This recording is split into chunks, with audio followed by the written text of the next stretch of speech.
ஓம் நம சிவாய. திருச்சிற்றம்பலம். சிவபெருமானின் திருவடிகள் போற்றி போற்றி.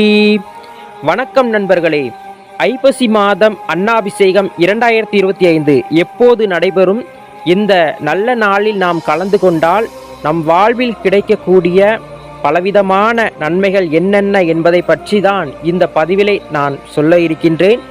இந்த பதிவை முழுவதுமாக கேட்டுவிட்டு நீங்களும் சிவாலயத்திற்கு சென்று இந்த அன்னாபிஷேகத்தில் கலந்து கொண்டு சிவபெருமானின் அருளை பெற்று வாழ்வில் சகலவிதமான நலன்களை பெற்று வாழ வேண்டும் என்று வேண்டிக் கொள்கின்றேன்.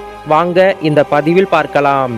ஒரு வருடத்தில் சிவபெருமானுக்கு நடைபெறும் மிக உயர்வான அபிஷேகங்களில் ஒன்றுதான் இந்த அன்னாபிஷேகம். ஐப்பசி மாத பௌர்ணமியில் நடைபெறும் இந்த அன்னாபிஷேகத்தை ஒரு முறை நாம் தரிசனம் செய்தாலே கோடி முறை சிவ தரிசனம் செய்த புண்ணியம் நமக்கு சேருங்க. ஐப்பசி மாத அன்னாபிஷேகத்தில் சிறப்பு மற்றும் இந்த நல்ல நாளில் நம்ம என்ன செய்தால் மிகப்பெரிய புண்ணியம் கிடைக்கும் என்பதையும் இந்த பதிவில் நான் சொல்கின்றேன். ஐப்பசி மாதத்தில் நடைபெறும் மிக முக்கியமான ஆன்மீக விழாக்களில் ஒன்றுதான், அதுவும் அனைத்து சிவாலயங்களிலும் நடைபெறக்கூடிய இந்த விழா என்று சொல்ல வேண்டும் என்றால் இந்த அற்புதமான அன்னாபிஷேகம் என்றுதான் சொல்ல வேண்டுங்க. ஒவ்வொரு மாத பௌர்ணமியும் சிவ வழிபாட்டிற்கு மிகவும் ஏற்றதென்று நமக்கு தெரியும். ஒவ்வொரு தமிழ் மாதத்தில் வருகின்ற பௌர்ணமி என்று சிவபெருமானுக்கு ஒவ்வொரு பொருட்களால் அபிஷேகம் செய்வது வழிபடுவதும் நமக்கு சிறப்புக்குரியதாகும் என்று நமக்கு நல்லாவே தெரியும். அப்படி அந்த வகையில் பார்க்கும் பொழுது ஐப்பசி மாத பௌர்ணமியில் சிவபெருமானுக்கு சுத்த அன்னத்தால் அபிஷேகம் செய்து வழிபடுவது மிக மிக விசேஷமானதாகுங்க. சுத்தமான பச்சரிசியை குலைவாக வடித்து அதை நன்கு ஆற வைத்து பிறகு அந்த அன்னத்தை கொண்டு சிவபெருமானின் லிங்க திருமேனி முழுவதும் போர்த்தி விடுவார்கள். அதோடு காய்கறிகள், பழங்கள் இவையெல்லாம் கொண்டு சிவபெருமானுக்கு அபிஷேகம் செய்து வழிபடுவாங்க. ஐப்பசி மாத பௌர்ணமியில் நடைபெறும் இந்த அபிஷேகத்திற்கு மகா அன்னாபிஷேகம் என்று நாம் சொல்லுவோம். அன்னாபிஷேகம் சிவபெருமானுக்கு சாத்தப்படும் ஒவ்வொரு அன்னத்திலும் ஒரு சிவலிங்கம் இருப்பதாக ஐதீகம். இதனால ஒரு அன்னாபிஷேக தரிசனம் கண்டால் கோடி சிவலிங்கங்களை ஒரே நேரத்தில் நாம் தரிசித்த மகா புண்ணியம் கிடைக்கும். அதோடு மட்டும் இல்லாம அவரின் தலைமுறைக்கே அன்ன தரித்திரம் என்பதே இருக்கவே இருக்காது. சிவபெருமானுக்கு தினமும் பலவிதமான பொருட்களை கொண்டு அபிஷேகம் செய்யப்பட்டாலும் வருடத்திற்கு ஒரு முறை சில குறிப்பிட்ட பொருட்களால் செய்யப்படும் அபிஷேகங்கள் மிகப்பெரிய புண்ணியமாக கருதப்படுகிறதுங்க. கார்த்திகை மாத சோமவாரமான திங்கட்கிழமைகளில் செய்யப்படும் சங்காபிஷேகம் எப்படி சிறப்பு வாய்ந்ததோ அதே போலதான் ஐப்பசி மாத பௌர்ணமியில் சிவபெருமானுக்கு அன்னத்தால் அபிஷேகம் செய்யப்படுவதும் மிக சிறப்புக்குரியதாகுங்க.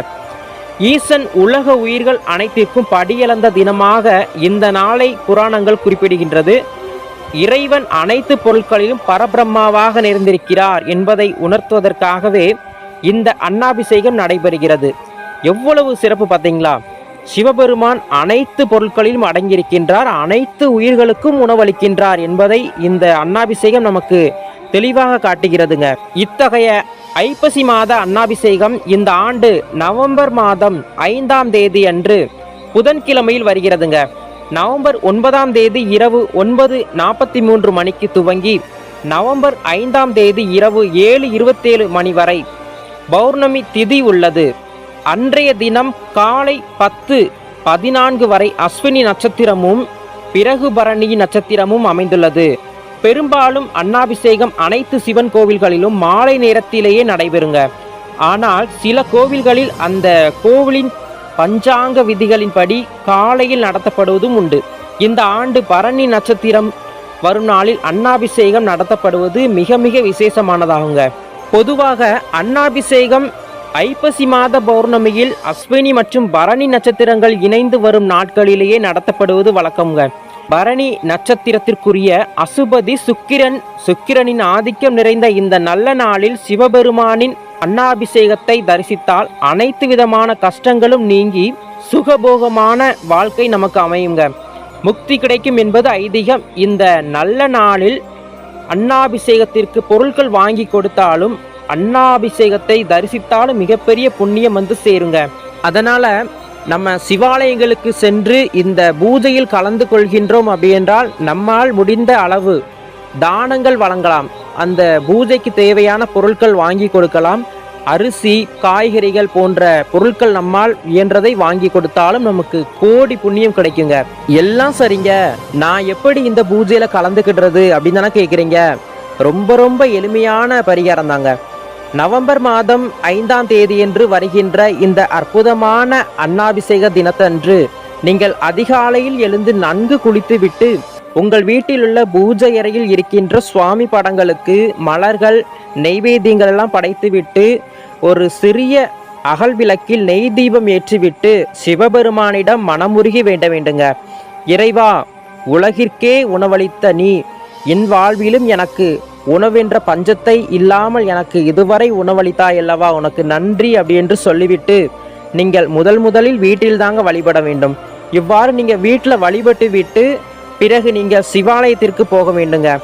சில கோவில்களில் பார்த்தீங்கன்னா காலை நேரத்திலும் இந்த அன்னாபிஷேகம் நடைபெறும். அந்த பஞ்சாங்க முறையின் அடிப்படையில் அந்த கோயிலில் நடத்துவாங்க. இல்லை அப்படின்னா நீங்கள் மாலை நேரங்களில் நடக்கின்ற இந்த அன்னாபிஷேக பூஜையில் நீங்கள் கலந்துக்கொள்ளாங்க. சரி, இப்போது நீங்கள் கோயிலுக்கு போகும்போது என்னென்ன செய்யணும் அப்படிங்கிறதையும் நான் தெளிவாக சொல்கிறேன். கோவிலுக்கு சென்றவுடன் நீங்கள் வெளியிலே நின்று கொண்டு ராஜகோபுரத்தை வழிபட வேண்டுங்க. அந்த காலத்தில் சொல்லியிருக்காங்க, நம்ம கோவிலுக்கு செல்ல முடியலனாலும் நம்ம ராஜகோபுரத்தை வழிபட்டோம் அப்படின்னா நம்ம அந்த கோபுரத்தில் இருக்கின்ற அந்த கருவறையில் இருக்கின்ற அந்த சுவாமியை தரிசனம் செய்ததற்கு ஒப்பாகும் என்று சொல்வாங்க. அதனால் முதல்ல நம்ம வெளியில் நின்று கோபுரத்தை நாம் தரிசனம் செய்ய வேண்டும். பிறகு நாம் கோவிலுக்கு உள்ளே நுழைய வேண்டுங்க. உள்ளே செல்லும் பொழுது அந்த நுழைவாயிலின் படிக்கட்டுகளை நாம் தொட்டு வணங்க வேண்டுங்க. சிவபெருமானே, நான் இன்று நாளையத்திற்கு வருகின்றேன், இந்த பூஜையில் நான் கலந்து கொள்ள இருக்கின்றேன், என்னை அனுமதியுங்கள் என்று நீங்கள் மனதார வேண்டிக் கொண்டு முதல் அடியை எடுத்து உள்ளே வைத்து செல்ல வேண்டுங்க. கோவிலுக்கு உள்ளே நுழைந்தவுடன் விநாயக பெருமான் வீற்றிருப்பார். விநாயக பெருமானை நாம் நன்கு வழிபட வேண்டுங்க. முடிந்தால் நீங்கள் விநாயக பெருமானுக்கு அருகம்புல் மாலை சாற்றிவிட்டு அவருக்கு தீபம் ஏற்றிவிட்டு நீங்கள் மனமுருகி வேண்ட வேண்டுங்க. முழுமுதற் கடவுளான விநாயகரின் அருளை பெற்றுவிட்டு பிறகு கோவிலுக்குள்ளே இருக்கின்ற நந்தி தேவரிடம் அனுமதி வாங்க வேண்டுங்க. நந்தி தேவரிடம் நாம் முழுமனதாக, இறைவா, நான் இன்று சிவபெருமானை வழிபட வந்திருக்கின்றேன், எனக்கு அனுமதி தாருங்கள் என்று கேட்டுவிட்டு தான் நம்ம கருவறைக்குள் நுழைய வேண்டுங்க. நிறைய பேர் இந்த மாதிரி செய்யறதே கிடையாது. அப்படி வந்த உடனே நேராக கருவறைக்குள்ள போயிடுறாங்க. அப்படி போகவே கூடாது. நாம் நந்தி தேவரிடம் அனுமதி வாங்கிவிட்டு தான் நாம் சிவபெருமானை வழிபட செல்ல வேண்டுங்க. அப்படி நாம் அந்த கருவறைக்குள்ளே சென்றவுடன் நம் உடலெல்லாம் சிலிர்த்து விடுங்க. அவருடைய திருமேனியை பார்த்து நாம் வழிபடும் பொழுது அப்படியே நம்முடைய கண்களில் அப்படியே ஆனந்த பெருக்கு வருங்க.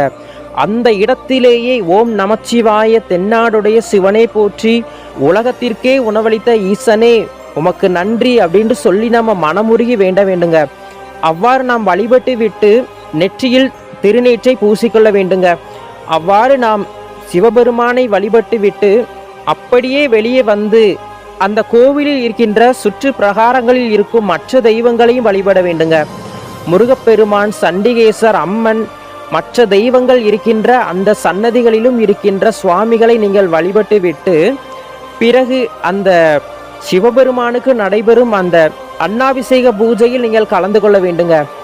முடிந்தால் 2 அகல் விளக்கை வாங்கி கொண்டு அதில் நெய் தீபம் ஏற்றி நீங்க சிவபெருமானுக்கு வழிபடுவது நல்ல ஒரு பலனை தருங்க.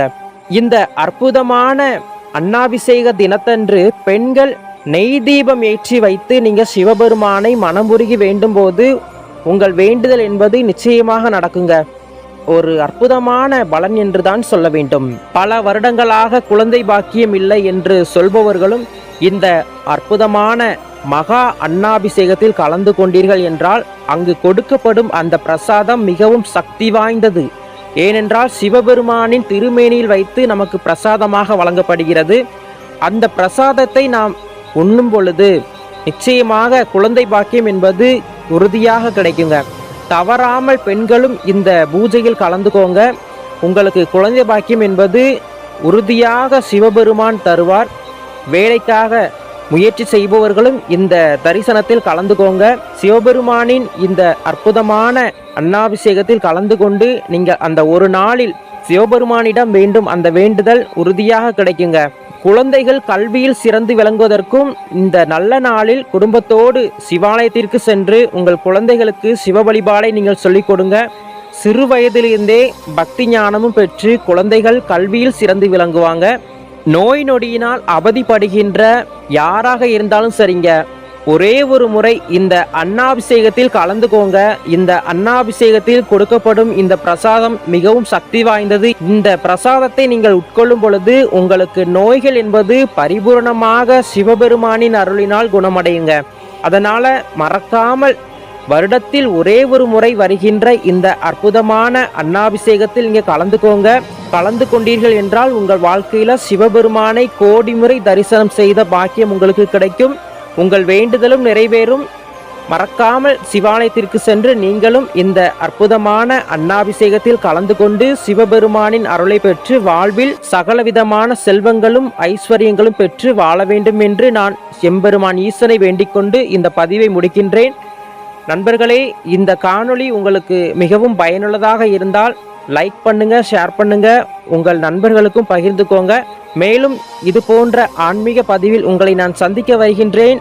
அதுவரை உங்களிடமிருந்து விடைபெறுவது பரமசிவன் சுவாமிகளின் பேரன் பெருமாள் சுவாமிகள்.